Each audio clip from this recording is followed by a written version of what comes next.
Hello everyone, this is Borna Kazerani from Melbourne, Australia. I hope you're doing fine. First of all, thank you so very much for all your lovely comments and messages regarding all my previous episodes or my shows here on Instagram. Tonight, I'm going to have a conversation with Keristofer, Jewitt, who was born in England and moved to Australia in 1990. He's a multidisciplinary artist and currently based in Melbourne. He studied BA Commercial Photography, majored in photojournalism at RMIT University. But about a year earlier, in 2010, started painting. In 2010, he received ambassador scholarship to China, Tianjin. Keristofer's painting expresses his fiction for quotidian objects in terms of color and marks. He draws these objects one on top of the other, rowish figuration until his canvases take on a tactile and whimsical appearance. This allows for multiple angles of sense making. Layering zigzags across cellars, dabbing lines beside dots, thick and thin, opaque and semi-transparent. Patterns are created, found and lost again. Jewitt's painting combine voltaic saturations of color and are both gaudy and voluptuous. Pure shock blue spins with deep spectrum red twisted by Australian grey-green, mahogany brown scumbles across lilac, pastel sumptuous mild for the eyes. Portraying subject matter in the playful manner between abstract and figurative. His style is reminiscence of discord, harmony is always possible. He has had more than 25 solo and group exhibitions, and I want to mention some of his awards grants. 2011, he had scholarship to China, RMIT, 2011. Nanking University, China, top photographer winner, documentary. Now let me ask Keristofer to join me for a conversation.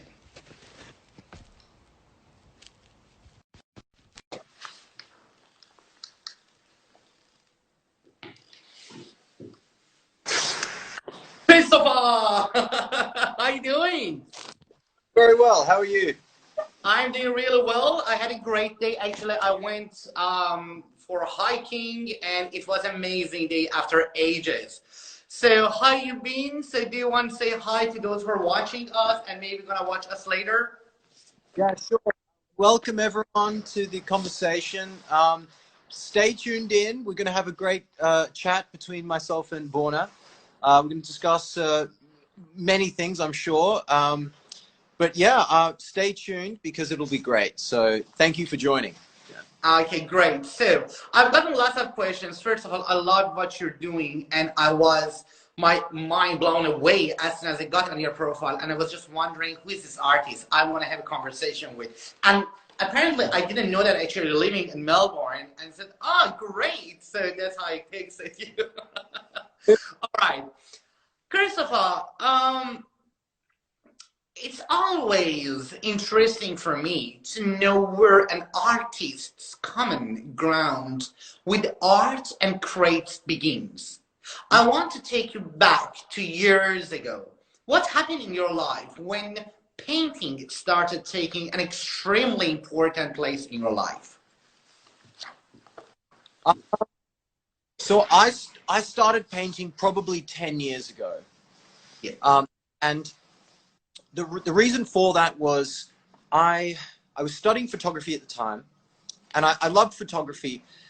I had a subject which was focused on composition, and I found myself looking mainly towards painting as a form of understanding composition, because, you know, as I'm sure you know, painters back in the day, it was primarily one of their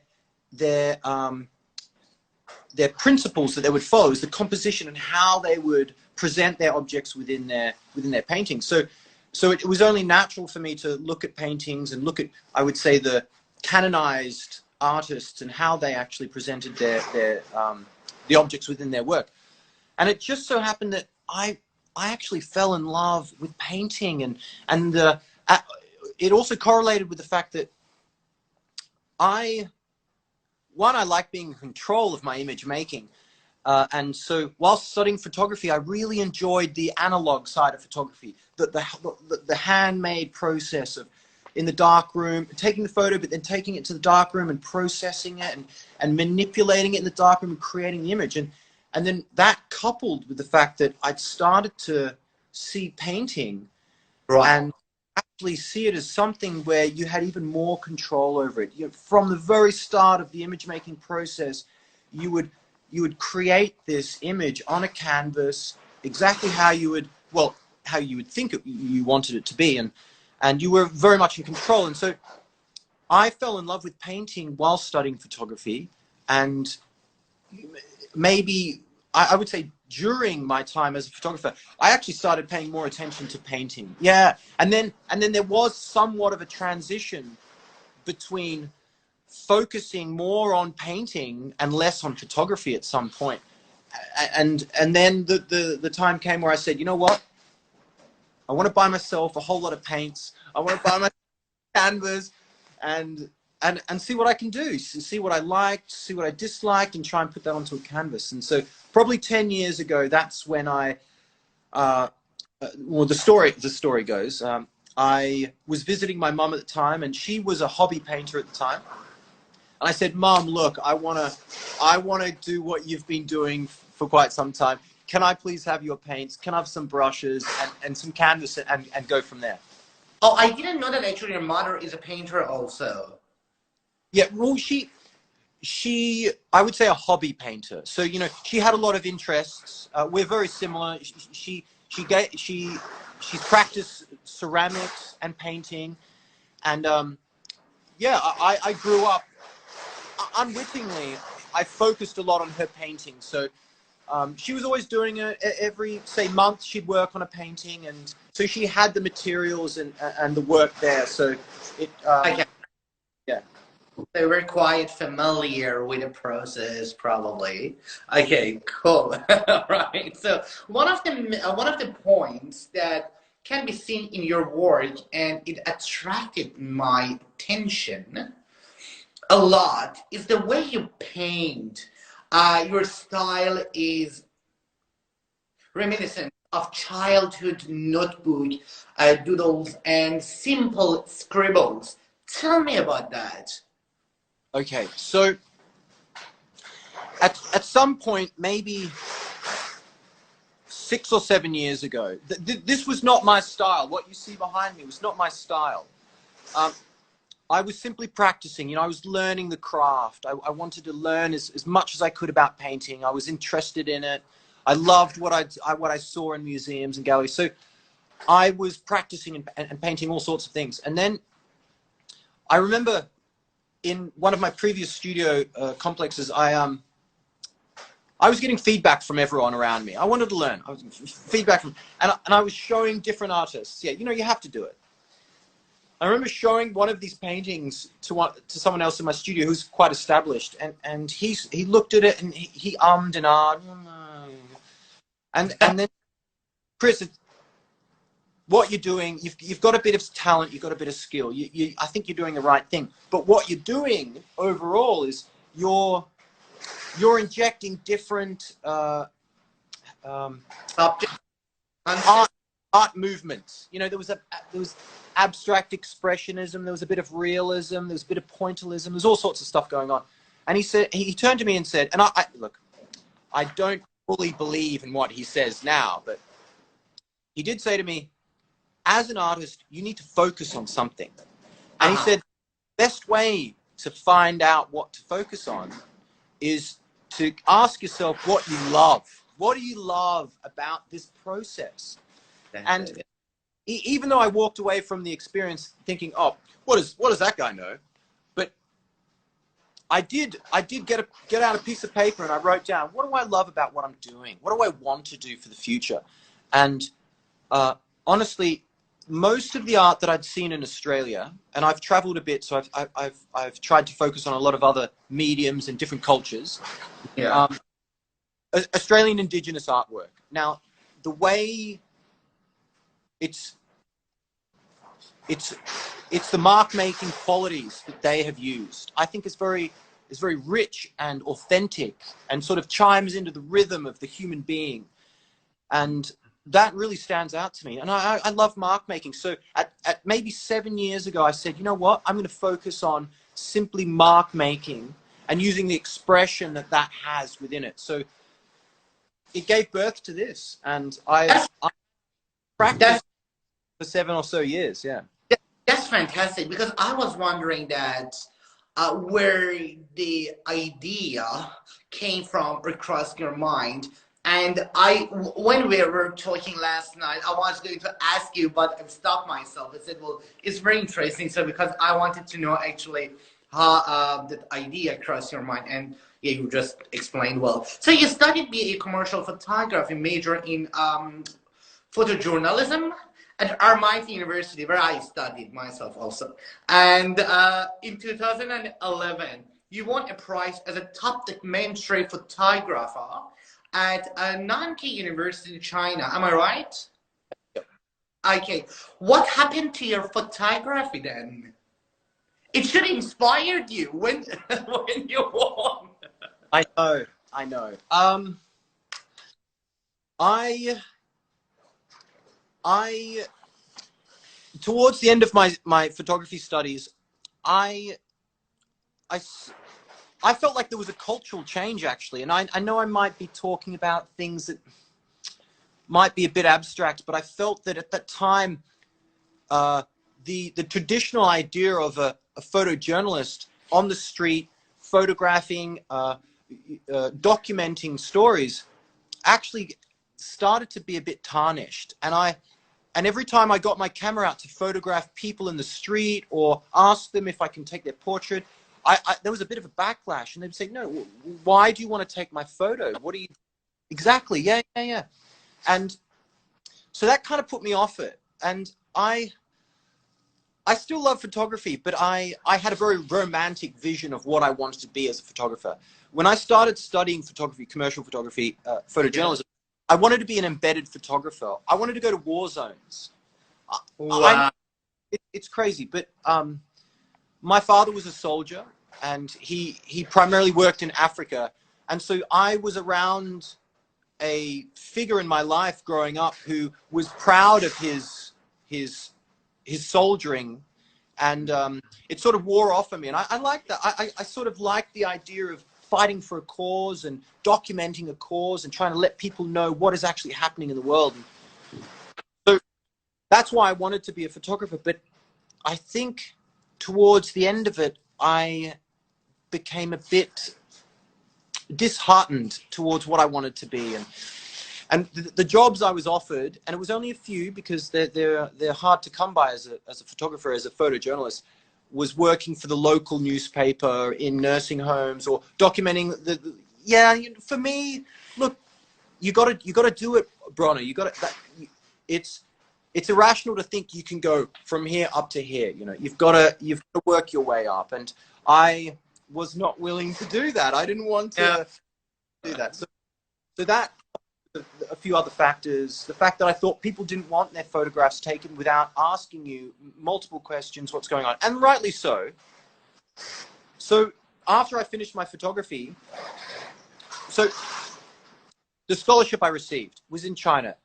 That was the last quarter of my photography undergraduate. So when I finished, I was still overseas, and I'd saved up enough money to travel. So I traveled to Europe. I spent some time on a few farms, and then I went to France. And I said to myself, in my backpack, I stocked it up with paints, brushes, and I said, you know what? I'm going to take a break from photography, and I'm just going to paint. I'm going to see what happens. I'm going to draw. I'm going to paint, and I'm going to use my time traveling and seeing different things. I went to Sicily. I worked on a farm in Sicily. I went to rural France. I worked in France on a farm. And it just grew on me. And as I said, I loved the idea of having the control over the image making and yeah, doing it from scratch. So you told me. Okay, so okay, that's very understandable. Well, this is a very common question. Anyways, I'll get there here now. Over the past few months or weeks, I've spoken with different artists, painters, sculptors, calligraphers, and etc. One of the challenging questions for them is when I ask them about their style, there are a large number of, let's say, painters who believe people shouldn't ask them about their style. They say it's a wrong question from the basic. What's your impression about this question? And also, how would you prefer to describe your work without categorizing them? Because I think it is a difficult question. And I think it's a difficult question because painting. I think painting, it takes there's so many different aesthetics and varieties that painting can take. And I think in a modern context,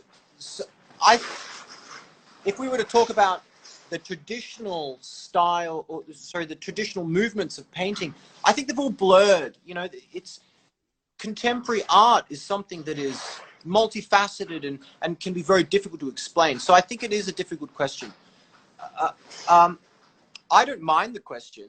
I think that if one were to ask, what is your style?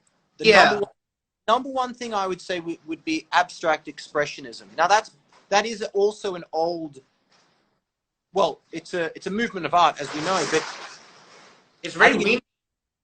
It's very weird. Sorry, I've got a garage door here, and it's windy outside. It's making a lot of noise. So, that's right.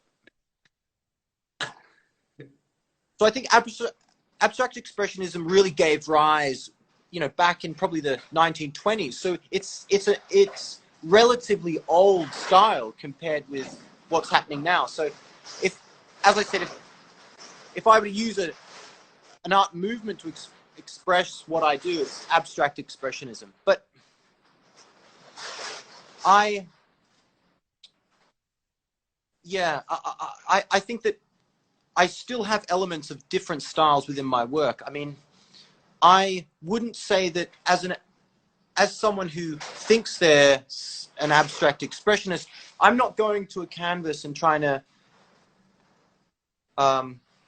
portray some sort of subconscious ideology or feelings or rhythm within the body. I'm part of that, but also I have concepts and ideas that I'm trying to express as well. I think that my artwork, it begins very much in idea based. I mean, if you were to see the beginnings of my work, I'm drawing objects and figures and they're interacting and I'm creating a story within my work. But as it progresses, I think it gets to a point where it is very abstract and, in a sense, buys into or lends itself more to abstract expressionism. But I think the question is a difficult question, but I don't think it's something that...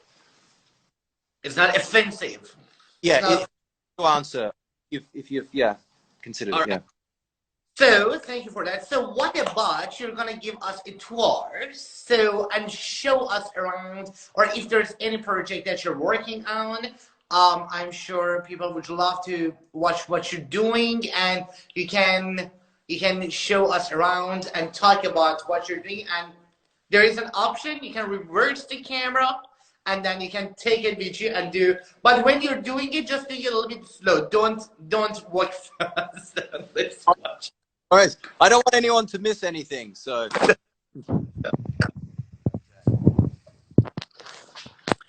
Okay. So let me start over here.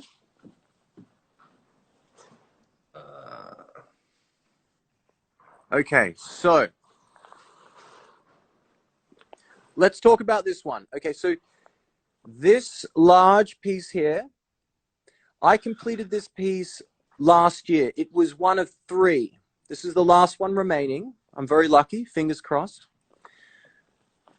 So this piece is called Common Ancestry. So it tells a story of two couples. There's a couple at the top. It's very difficult. As I said, my works become very abstract, but there's two couples at the top and two at the bottom. And they're interacting with each other. And that's the stories I'm telling. So it gets very busy. But I wanted to paint something that was very large because I think stories are larger than life. And I think that narratives within life are very important. I mean, that's how we give meaning to life a lot of the time. So the larger, the better, I thought, for this. And Common Ancestry, it plays into this idea that we're all connected. We've all come from more or less the same, let's say, genesis in life. And we've given birth to different objects. And we interact with each other to give meaning to our lives. So within this image, there's a lot going on. I mean, I could go deep into it and hold you up for quite some time. But it is one of my largest pieces. Now, I'll go up close. Okay, so as you know, Borna, but I'll let the audience know, I primarily use lines and marks to create my work.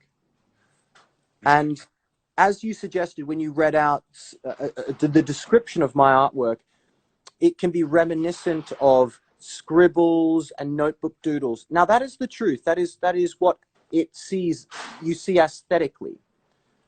But I'm creating objects here, so if I can do it, this is actually a face. So if you see this orange line here, that's the head. This dark line is the eye. There's another eye just here. There. And then there's a hat. This green line is a hat. Yeah. So there's the face, there's the hat. If we go back a bit further. Yeah, I can see it. Yeah, and it's a bit harder to see the arm, but I know how difficult this must be. But these blue lines that my fingers are tracing, there's a blue line here and here. That's an arm that goes up, and it's interacting with the other two figures up here. Now, if we look up here, you see the pink line? Yeah. That's a dog. Yeah. Yeah. So, okay, so that's that large work. Now let's move on. Most of my work is quite large, so we'll go to another one over here. It's a bit harder to see, but so again, it's only two figures in this work, and I know how difficult it must be to see this. I can't see that face, big face. Yeah. So this red is a face here. Yep. There's a blue eye. There's a green eye here. These dark lines here, that's an arm. So yeah. Okay. As I said, I am in my imagery. I'm creating figures. I'm putting figures in there, and they're interacting with each other. Some of it can be quite tragic. Some of it can be quite loving. I mean, it just depends. I mean, as you know, we all have stories that we have in life, and we all go through certain things in life. So, I mean, I feel like I'm just trying to depict more or less everyday stories and put them onto the canvas and try and tell people about them. But as you can see, they do get very, very abstract.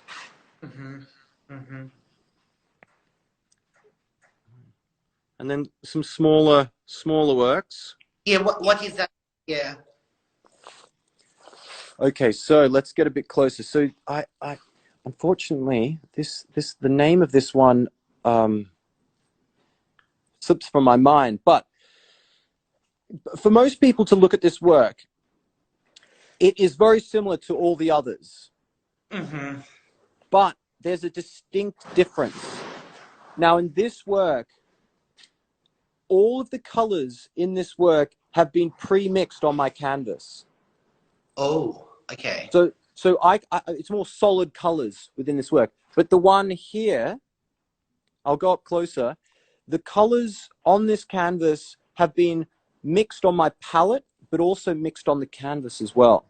So it's hard to notice, but they're two distinct works. So I'll go up close. Okay, so see, this is mixing on the canvas, loading up my paintbrush, applying different sections of paint. But if we go to this one, these are pure colors. They're all mixed on my palette.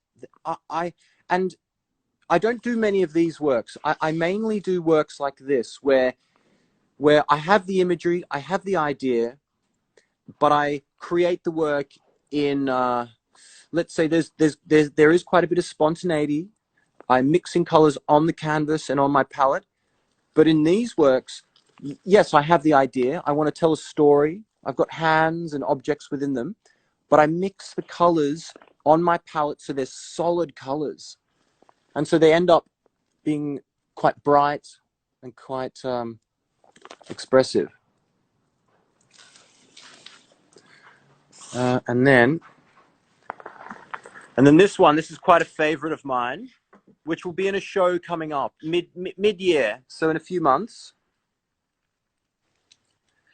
Send the invitation. Say again? Send me an invitation. You have to come, Borna. I expect you to be there. Okay, so this color palette was a new color palette to me. I used a cobalt green in it, which was a color that is actually one of the most expensive colors I've used, and I think it worked out really, really well. And I'm very, very happy for this painting. Previously I was not I didn't like green so much, but when it's a blue green, there's something very beautiful. It's a very ocean-like, it's a sky-like. There's a lot to find within it. Mm-hmm. Mm-hmm. So yeah, you know, when working on one project, are you one of those artists who can work on like different paintings at the same time, or you prefer just work on one by one? I can work on 3 or 4 works at the same time. Oh wow. Yeah, it's very difficult. It's very difficult, and I'll show you quickly here. I'll have multiple palettes going at the same time. It can be very difficult. I get to a point where the transition from one artwork to the next can take some time. I'll have to sit there and go, okay, where did I leave off? What was I doing the last time? But I can, and previously I would work on, say, let's go over here. So previously I'd work on, say, 1, 2, 3 works at the same time. But they'd all be the same color palette. Right. But in the last year or so, I've managed to be able to work on 1, 2, 3 different works, quite large, but quite different color palettes. So I think it's a development and getting a bit more confident with with the color palettes and the materials that I'm using. Yeah. Absolutely.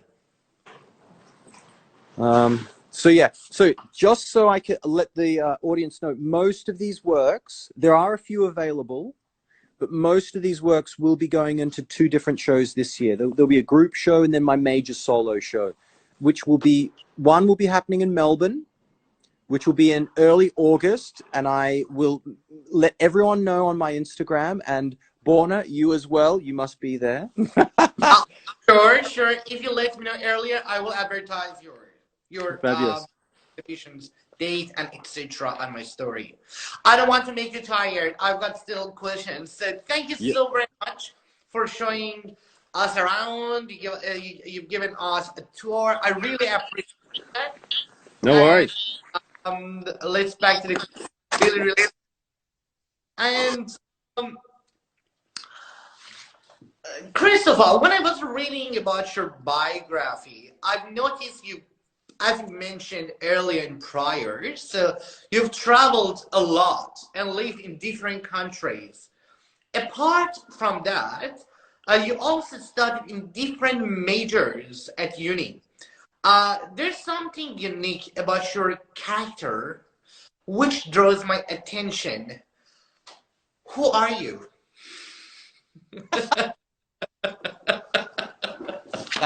Tell me.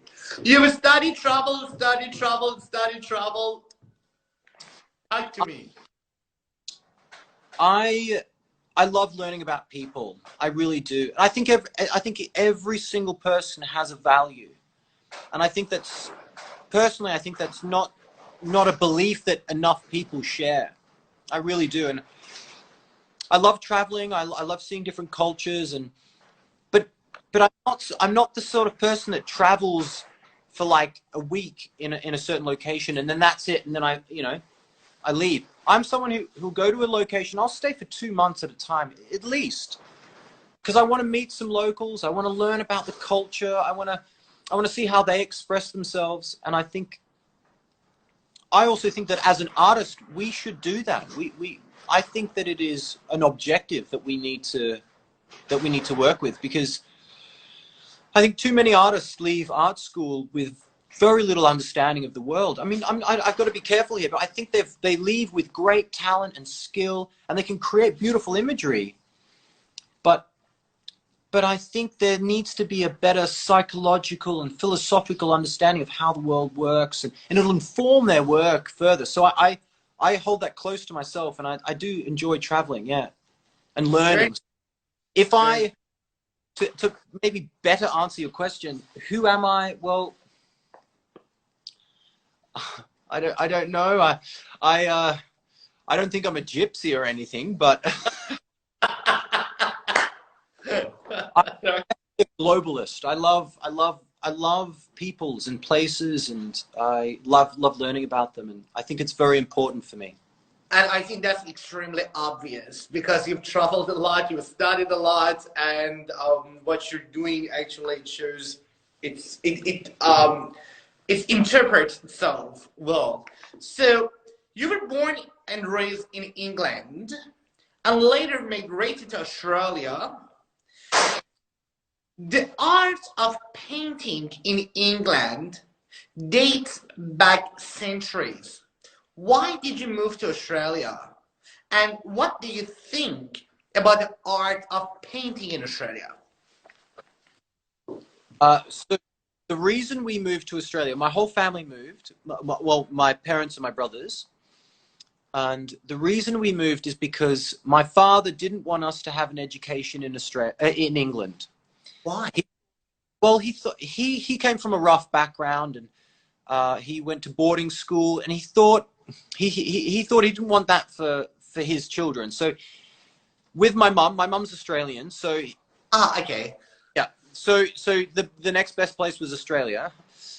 So we moved to Australia, and we started our education here. And I think, look, I love Australia. I do. I think it's a great place. I still think England is it's very close to me, but I think the warmer weather, the beaches, the bigger landscape, there's something very beautiful about Australia. Now I think we have a difference in histories, which I envy the history that England has, and countries like that have. I think Australia definitely has a history, but our history is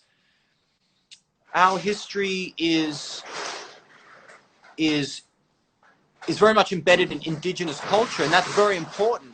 But our history is, as an advanced civilization, it's a lot shorter and not so advanced. But indigenous and age-old cultures is very, very important here in Australia.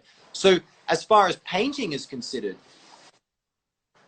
I love the rich history of indigenous artists and their image making and their aesthetics. It's something that really strikes a chord. Yeah, I agree with you. I've been trying my best to find these artists. None of them got Instagram profiles. Yeah. I've been trying, but nothing like the old and it didn't end, and I couldn't find any. Yeah, I think, see, we as a, and well, I'll say Western culture, but you know, obviously there's Eastern cultures and also, but in the Western culture of art making, I think it is, for Indigenous people, it's more integral to their way of life as far as storytelling and incorporating past, present, and future. So it's less showy. It's less about creating a big splash and money. You know, in Western culture, we are quite driven by money and publicity and making a big splash. Now, like we can argue which is more beneficial at the present time, but I think that the rich cultural history of Indigenous artists is something that needs to be paid attention to, and I think the way they see mark making and image making and storytelling is something that it contrasts greatly from what we do as Western culture. And I think I think it's very important how they use art as a tool to when we might do that. We might do that as well, but not to the extent that they do it, that Indigenous Australians do it. And I think that's wonderful what they do. Of course. I have to wrap it up. So it was so pleasure speaking to you and talking to you here on my live show. I love what you're doing. I hope to see you. We're living in the same country, city. Hope to see you sometime soon. I promise you I'll come definitely for your show. And sure, and did you like our conversation? I loved it. Borna, I've been very excited about having a conversation with you. And like, not to plug you too much because this is about me. You're fabulous. You've got a fantastic Instagram. I think what you're doing is very valuable. You've got charisma. No, you're really doing a great job. And I know it must be difficult. You've got back-to-back conversations with people, and sometimes you need a break. But I think overall what you're doing is great, and I'm very happy to be a part of it. Thank you. I really appreciate it. That's very sweet of you. For me, it's very, very important to introduce talented and unique people such as yourself on my show. People know about famous people. You know, what I'm trying to do, I'm just trying to find who are unique, who want to be heard, who want to be seen. And that always comes as my first priority. And thank you very much. I really enjoyed and learned about what you're doing. And I'll talk to you soon. Thank you, Borna. And thanks everyone for tuning in. It's been great. Take care. Bye-bye. Bye.